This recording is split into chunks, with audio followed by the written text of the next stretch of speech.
Hello guys, it's me Saurabh Manna. Welcome back to my channel. जैसे कि आप सबको पता चल ही गया था कि झारखंड पॉलिटेक्निक 2025 के लिए जो रजिस्ट्रेशन है वो नोटिफिकेशन जारी कर दिया गया था, है ना। और इसके रिगार्डिंग मैंने पहले ही अपडेट दे दिया था कि रजिस्ट्रेशन स्टार्ट होने वाला है। तो जितने भी स्टूडेंट्स हैं जिन्होंने अपना 10th कंप्लीट कर चुका है और वो लोग अपना पॉलिटेक्निक करना चाहते हैं गवर्नमेंट कॉलेजेस में या तो प्राइवेट कॉलेजेस में या तो सेमी गवर्नमेंट कॉलेजेस में, तो उनके लिए ये रजिस्ट्रेशन का फॉर्म जारी कर दिया था, ठीक है। और उसमें ये भी लिखा था कि 5 तारीख से रजिस्ट्रेशन होना चालू हो जाएगा, ठीक है। तो आज का इस वीडियो में मैं आपको बताऊंगा रजिस्ट्रेशन प्रोसेस को लेकर, स्टेप बाय स्टेप प्रोसेस मैं आपको बताने वाला हूँ कैसे आप लोग रजिस्ट्रेशन करोगे, ठीक है। वीडियो को पहले देखिएगा स्टेप बाय स्टेप, उसके बाद ही आप अपना फॉर्म फिलअप कीजिएगा, ठीक है। क्योंकि अगर आप वीडियो को प्रॉपरली अगर नहीं देखोगे तो फिर आगे आपको प्रॉब्लम हो सकता है, ठीक है। तो वीडियो को एंड तक ज़रूर देखिएगा और वीडियो को अच्छा लगेगा वीडियो को जरूर लाइक कीजिएगा, ज़्यादा से ज़्यादा शेयर कीजिएगा एंड सब्सक्राइब करना ना भूलिएगा फर्दर अपडेट्स के लिए, ठीक है। तो चलिए शुरू करते हैं। सबसे पहले आपको जेसीसी का वेबसाइट में आना होगा, ठीक है। तो आने के बाद कुछ ऐसा इंटरफेस आपको दिखने वाला है, ठीक है। तो जब आप यहाँ स्क्रॉल करोगे तो यहाँ पे आपको दिख रहा होगा click here for all online application submission 2025, ठीक है। तो इस पर आपको क्लिक करना होगा, ठीक है। जब आप इस पर क्लिक करोगे तो यहाँ पे आपको दिख रहा होगा online application for polytechnic entrance competitive exam. Website link पे आपको क्लिक हियर में आपको क्लिक करना होगा, ठीक है। जब आप इस पर आप क्लिक करोगे तो यहाँ पे डेट्स वगैरह दिया हुआ है 5 तारीख से, जो कि आज से चालू हो चुका और 30 अप्रैल तक इसका लास्ट डेट है, ठीक है। और 18 मई को इसका रिटन टेस्ट है, ठीक है। तो यहाँ पे देखिए, यहाँ पे न्यू रजिस्ट्रेशन और लॉगिंग का ऑप्शन यहाँ पे दिख रहा होगा, ठीक है। तो सबसे पहले आपको न्यू रजिस्ट्रेशन में आपको क्लिक करना होगा, ठीक है।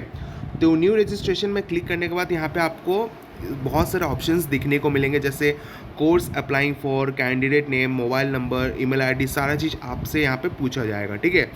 तो यहाँ पे आप अपना अपना डिटेल्स डाल दीजिए। जैसे सबसे पहले आपको पूछा जाएगा कोर्स अप्लाइंग फॉर, ठीक है। तो यहाँ पे आपको डिप्लोमा रेगुलर एंट्री में आपको क्लिक करना है, ठीक है। ये जो स्टूडेंट जो लोग सोच रहे हैं कि लैटरल एंट्री वाले, मतलब जो लोग अप्लाई करना चाहते हैं, अभी तक लैटरल एंट्री का कोई अपडेट आया नहीं है, ठीक है। ये जो लोग फर्स्ट ईयर से जो लोग एडमिशन लेना चाहते हैं ये उनके लिए सिर्फ है, ठीक है। तो इस पर आपको क्लिक करना है, ठीक है।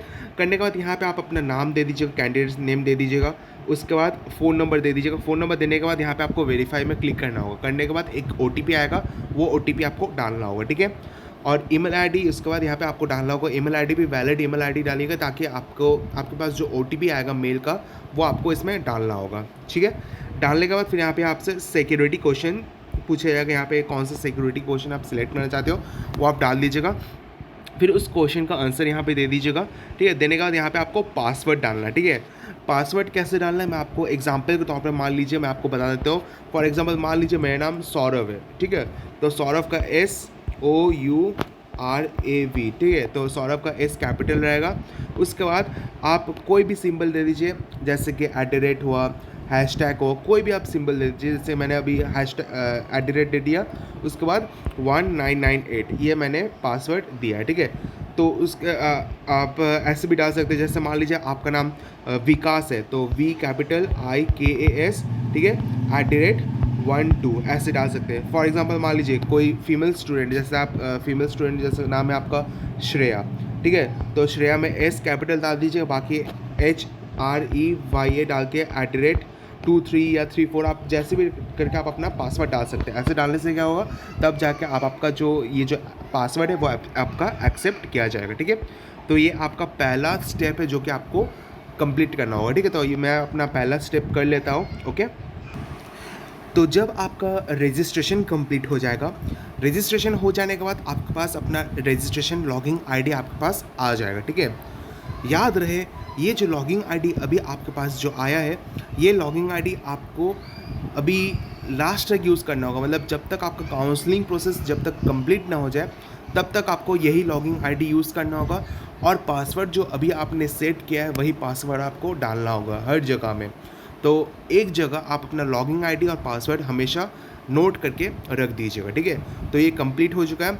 कंप्लीट हो जाने के बाद अब आप यहाँ पे लॉगिंग प्रोसीड टू लॉगिंग में क्लिक कर सकते हैं। यहाँ पे अपना प्रोसीड टू लॉगिंग में अपना क्लिक करूँगा, ठीक है। प्रोसीड टू लॉगिंग करने के बाद यहाँ पे लॉगिंग आईडी और पासवर्ड, जो अभी लॉगिंग आईडी आपके पास आया है वो लॉगिंग आईडी डाल दीजिए, और जो पासवर्ड आपने सेट किया वो पासवर्ड अपना डाल के अपना कैप्चर कोड डाल के आपको साइन इन करना है, ठीक है। ये आपका होगा सेकेंड प्रोसेस जो आपका चालू होने वाला है, ठीक है। तो इसको मैं अपने लॉगिन कर लेता हूँ। तो अभी मैंने अपना लॉगिन आईडी और पासवर्ड मैंने डाल दिया, ठीक है। स्टेप बाय स्टेप प्रोसेस जैसे जैसे मैं आपको बता रहा हूँ वैसे ही आपको फॉलो करना है, एक भी चीज़ गलती नहीं करना है। करने के बाद यहाँ पे आपको साइन इन में क्लिक करना होगा, ठीक है। तो अभी लॉगिन करने के बाद यहाँ पे आपको अपना लॉगिन आईडी, नाम, ये सब कुछ आपको दिखेगा, ठीक है। तो अभी आपका एप्लीकेशन फॉर्म स्टेटस इनकम्प्लीट दिखा क्योंकि आपने फर्दर अभी तक कोई प्रोसेस कंप्लीट किया नहीं है, ठीक है। अब आपका चालू होगा सेकंड प्रोसेस। तो आपको जब ये आपको दिखेगा तो आपको स्क्रॉल डाउन करना है, यहाँ पे आपको proceed to fill application form में क्लिक करना होगा, ठीक है। तो इस पर जब आप क्लिक करोगे तो यहाँ पर अपना कैंडिडेट नेम डाल दीजिएगा, फादर्स नेम डाल दीजिएगा, मदर्स नेम डाल दीजिएगा, जेंडर डाल दीजिएगा, डेट ऑफ बर्थ डाल दीजिएगा, फादर या तो मदर्स का ऑक्यूपेशन क्या है उनका ये डाल दीजिए, जैसे एग्रीकल्चर है या गवर्नमेंट एम्प्लॉय है या तो प्राइवेट एम्प्लॉय है, या आप अपना डाल सकते हैं, या तो सेल्फ एम्प्लॉयड है वो आप डाल सकते हैं। डालने के बाद यहाँ पर अपना एनुअल फैमिली इनकम यहाँ पर आप अपना डाल सकते हो, ठीक है। यहाँ डालने के बाद आपको सेव एंड नेक्स्ट में आपको क्लिक करना होगा, ठीक है। तो ये अपना पहला प्रोसेस कंप्लीट कर लेता हूँ।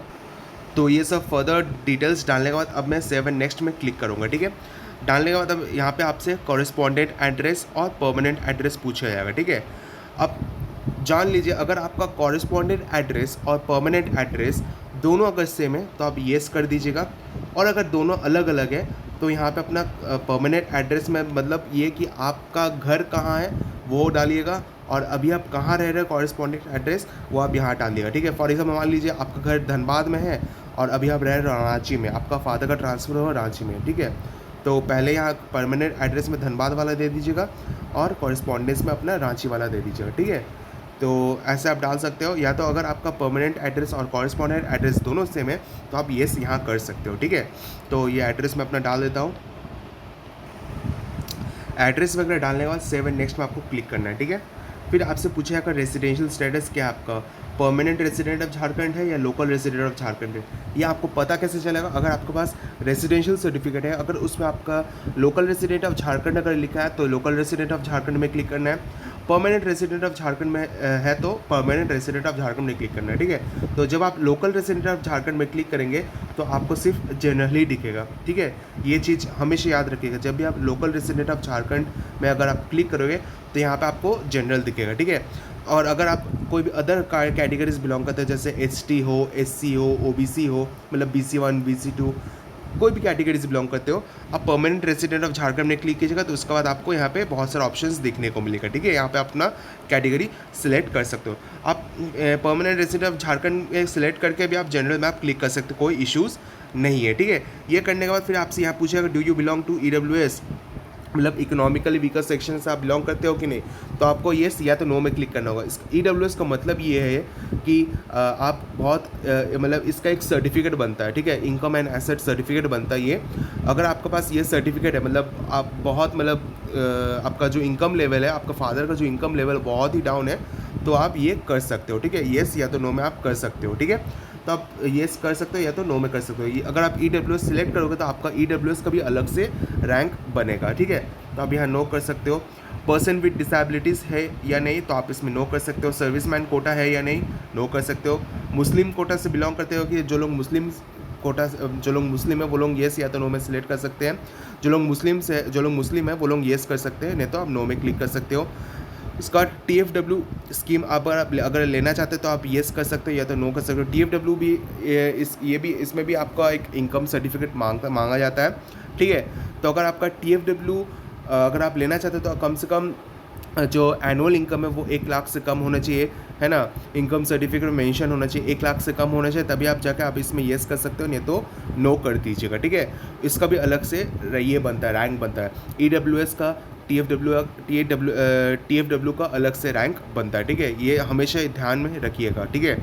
तो ये करने के बाद जब आप सेव एंड नेक्स्ट में जब आप क्लिक करोगे तो यहाँ आपसे पूछेगा क्वालिफिकेशन आपका क्या है, तो SSC 10th इसमें आपको क्लिक करना है। ऐड क्वालिफिकेशन में आपने सिलेक्ट कर दिया, ठीक है। करने के बाद फिर आपका पूछ जाएगा कि हाँ आप डिग्री में आप 10th सिलेक्ट कीजिएगा। फिर आपसे बोर्ड पूछेगा आपका क्या बोर्ड है, ठीक है। तो अगर आपका जैक है तो जैक में सिलेक्ट कर सकते हैं, CBSE है तो CBSE कर सकते हैं। यहाँ पे बहुत सारे ऑप्शंस दिया हुआ है, ठीक है। और अगर कोई आपका ऐसा बोर्ड है जो यहाँ पे मेंशन ही नहीं है तो आप यहाँ पे अदर में क्लिक कर सकते हो, ठीक है। तो मैंने CBSE में मैंने सिलेक्ट कर दिया है। इंस्टीट्यूट में आप अपना स्कूल का नाम दे सकते हो, ठीक है। तो मैंने अपना स्कूल का नाम दे दिया है। फिर आपका पासिंग स्टेटस आप यहाँ पूछा गया आप अपीयरिंग हो या पास्ट हो, तो आप यहाँ पे पास्ट में क्लिक कर सकते हो, ठीक है। तो अगर आप पास में है तो आपसे रोल नंबर पूछा जाएगा, तो आप अपना रोल नंबर दे दीजिएगा, ठीक है। तो देने के बाद फिर यहाँ पे पासिंग ईयर आप कौन से ईयर में पास किए हो तो वो आपसे यहाँ पूछा जाएगा, ठीक है। तो आप पासिंग ईयर दे दीजिएगा। मार्क्स ऑब्टेंड मतलब आपका टोटल मार्क्स कितना आया है आउट ऑफ, है ना। फॉर एग्जांपल मान लीजिए आउट ऑफ 100 में आपका सब सब्जेक्ट मिला के आउट ऑफ 100 में आपका कितना आया, ठीक है। तो आउट ऑफ 100 में अगर 70 हो या 80 हो तो आप यहाँ पे डाल सकते हैं, यहाँ पे आपका परसेंटेज दिखा देगा, ठीक है। तो टोटल जितना मार्क्स जो आपका जो 10th वाले सर्टिफिकेट में आपको जो दिखेगा तो आप इसमें कर सकते हो। और जिसका CBSE वो लोग तो पता ही है CGPA को कैसे कन्वर्ट किया जाता है, 9.8 इंटू CGPA वाला कन्वर्शन वाला फॉर्मूला तो आपको पता ही होगा। वो आप अपना कन्वर्ट करके आप अपना मार्क्स यहाँ पे डाल सकते हो, ठीक है। करने के बाद यहाँ पे आपका सेव में क्लिक कर देना होगा। करने का फिर आपको सेव एंड नेक्स्ट में क्लिक करना होगा, ठीक है। क्लिक करने के बाद फिर यहाँ पे आपसे पूछा जाएगा सिटी प्रेफरेंस, कैसा आप अपना सिटी प्रेफरेंस डालोगे, ठीक है। तो यहाँ पे अपना यहाँ पे ऑप्शंस दिया हुआ है, यहाँ पे तो कौन सा आपको लोकेशंस देना है एग्ज़ाम के लिए तो आप अपने यहाँ पे दे सकते हो, ठीक है।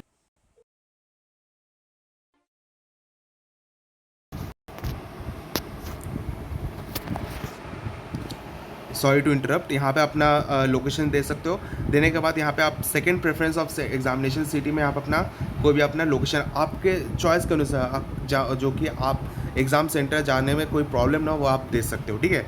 सिलेक्ट करने के बाद सेव एंड नेक्स्ट में आप क्लिक कर सकते हो। करने के बाद यहाँ पे आपसे फ़ोटोज़ वगैरह अपलोड करने के लिए बोला जाएगा, ठीक है। तो यहाँ पे अपलोड फोटोग्राफ जो कि JPG फॉर्मेट में बोला गया है, ठीक है। तो आपको फ़ोटोज़ के बारे में कुछ बता दूँ, आपका फ़ोटो जो आपका नया होना चाहिए, रिसेंट होना चाहिए, ठीक है। और बैकग्राउंड जो है फ़ोटो का जो बैकग्राउंड है वो वाइट होना चाहिए, ठीक है। ये ज़रूर याद रखिएगा, ठीक है। फ़ोटो क्लियर होना चाहिए, ओके। और फ़ोटो जो है आपका 10 KB से लेकर 100 KB के अंदर आपको बोला गया, आप इतना में आप अपना फ़ोटो डाल सकते हो, ठीक है। ये हमेशा याद रखिएगा, ओके। उसके बाद आपसे सिग्नेचर अपलोड करने के लिए बोला जाएगा। सिग्नेचर कैसे अपलोड करना है, एक वाइट पेपर लीजिएगा, उस पर आप अपना फुल सिग्नेचर कीजिएगा। करने के बाद वो फ़ोटो लेकर उसको आपको अपलोड कर देना है यहाँ पे, वो भी 5 KB से लेकर 50 KB के अंदर होना ज़रूरी है, ठीक है। उसके बाद आपका लेफ्ट थंब इम्प्रेशन आपको यहाँ पे बोला गया। लेफ्ट थंब इम्प्रेशन कैसे आपको लेना है, एक वाइट पेज लेना है और आपके पास तो वो आपको इंक पैड के बारे में तो आपको पता होगा, जो स्टैम्प पैड जिसको हम लोग बोलते हैं, उस स्टैम्प पैड में आपको लेफ़्ट थंब का वो आपका कि स्टैम्प पैड से लगा के आपको वाइट पेज में आपको लगाना होगा, ठीक है। और उसी का फ़ोटो आपको इसमें अपलोड करना होगा जो कि 10 से 50 KB के अंदर होना चाहिए, ठीक है। वो करने के बाद ही जब आप यहाँ सेव एंड नेक्स्ट में क्लिक करोगे तो आपको पेमेंट का ऑप्शन आएगा, ठीक है। तो ये मैं फर्दर ऑप्शन क्लिक कंप्लीट कर देता हूँ। तो फ़ोटोज़ वगैरह अपलोड हो जाने के बाद क्या होगा, आपका एक एप्लीकेशन दिखेगा जिसमें जो जो आपने डिटेल्स भरा था वो सब आपको दिखेगा, ठीक है। तो उस एप्लीकेशन में अगर आपको कुछ भी एडिट करना हो तो आप जब आप स्क्रॉल करेंगे नीचे तरफ वहाँ पे आपको एडिट का ऑप्शन मिलेगा, ठीक है। तो आप उसको एडिट कर सकते हो, ठीक है। तो अगर आपको एडिट करना तो आप एडिट कर सकते हो, अगर आपको एडिट नहीं करना है तो फिर आपको नेक्स्ट पेज जो कि लास्ट पेज है पेमेंट गेटवे, तो वहाँ जाकर आपको पेमेंट करना है, ठीक है। और याद रहे अगर आपके पास डेबिट कार्ड है तो आप डेबिट कार्ड से भी पेमेंट कर सकते हो। अगर आपके पास UPI का भी अगर आपका UPI भी है तो आप UPI से भी पेमेंट कर सकते हो, ठीक है। तो आप कोई भी अपना पेमेंट गेटवे से आप अपना पेमेंट करके आप अपना जो एप्लीकेशन फॉर्म है वो अपना सक्सेसफुली आप अपना डाउनलोड कर सकते हो, ठीक है। तो उम्मीद करता आपका सारा डाउट क्लियर हो चुका है। तो मैंने आपको पूरा डिटेल्स में मैंने आपको बताया कि कैसे आपको फॉर्म फिलअप करना है, क्या क्या डिटेल्स भरना है, क्या क्या नहीं भरना है, ठीक है। तो उम्मीद करता है आपका सारा डाउट क्लियर हो चुका है। तो वीडियो को मैं यहीं पे एंड करता हूँ। वीडियो को अगर अच्छी लगे वीडियो को जरूर लाइक कीजिएगा, ज़्यादा से ज़्यादा शेयर कीजिएगा एंड सब्सक्राइब करना ना भूलिएगा। मिलते हैं अगले वीडियो पे अगले कंटेंट के साथ। Thank you.